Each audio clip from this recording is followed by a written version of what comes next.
ثابت ہو گیا، واقع ہو گیا، فعل ہے ماضی کا، واحد مذکر غائب کا صیغہ ہے، واو قاف آئن ہی اس کا روٹ ورڈ ہے، یہ تین حرفی ثلاثی مجرد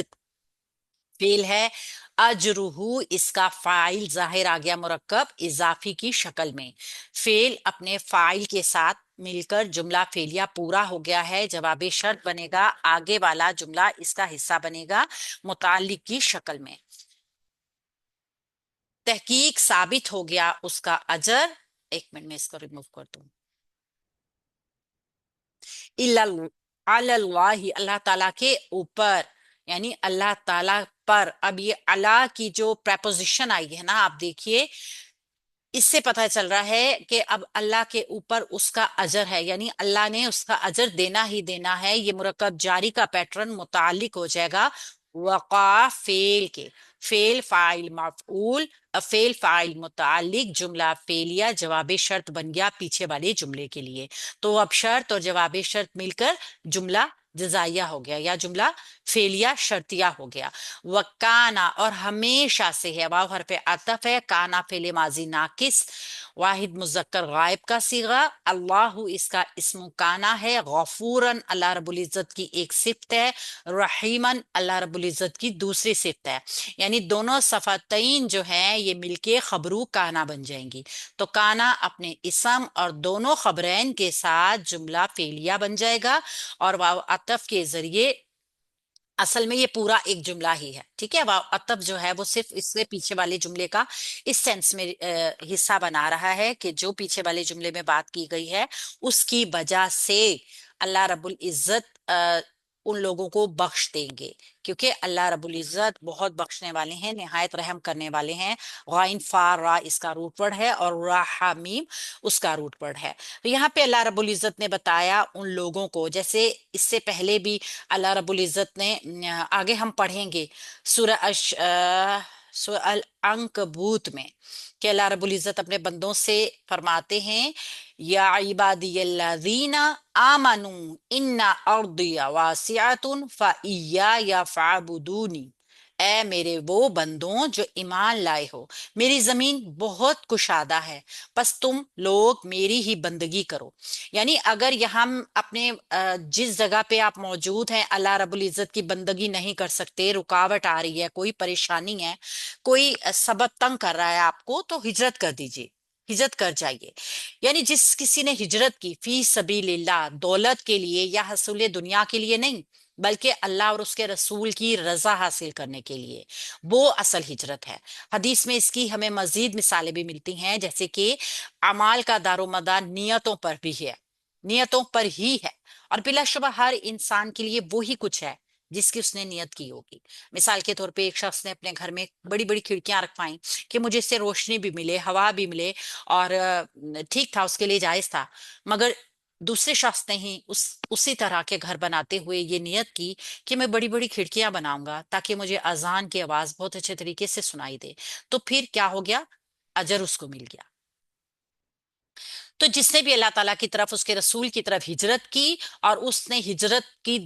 ہجرت جو کی وہ دنیا کمانے کے لیے یا کسی عورت کو حاصل کرنے کے لیے نہیں کی ہوگی، تو وہ اللہ رب العزت کی طرف جو ہے اس کا اجر مقرر ہو جائے گا۔ تو خلوص نیت کے ساتھ گھر سے نکل کھڑا ہو اور رستے میں ہی فوت ہو جائے، ایسا شخص جو کہ اللہ کے حصول، اللہ کی رضا کے حصول کے لیے گھر سے نکلا اور پھر راستے میں اس کو موت نے پا لیا، مدینہ منورہ پہنچ ہی نہیں سکا، یہ اس وقت کی بات کی جا رہی ہے نا، تو اللہ کے نبی صلی اللہ علیہ وسلم کی قدموں تک رسائی بھی نہیں اس کی ہو سکے، اپنا مقصود بھی حاصل نہیں کر سکا، پھر بھی وہ کامیاب ہوا، کامران ہوا، کیونکہ اللہ تعالیٰ اس کی نیت کے مطابق اس کو ہجرت کا اجر دیں گے۔ اور عام حالات میں بھی اگر ہم دیکھیں نا، تو جو بھی کام اللہ رب العزت کے لیے کیا جاتا ہے،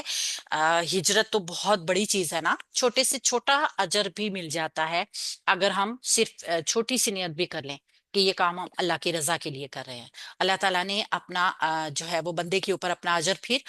حق کی طرح رکھ دیا ہے کہ ایک بندے کا حق ہے کہ جب وہ کوئی کام اللہ رب العزت کی رضا کے لیے کرے، خالص اور خالص اس کی رضا ہی کے لیے کرے، دنیاوی کسی بھی کام کا کوئی حصول اس کا مقصد نہ ہو، تو اللہ تعالیٰ پھر اپنے ذمے کر لیتا ہے کہ اس کو اس کا اجر دینا ہے. اور سب سے بڑی جو چیز اللہ تعالیٰ اس کو بخش دیتا ہے،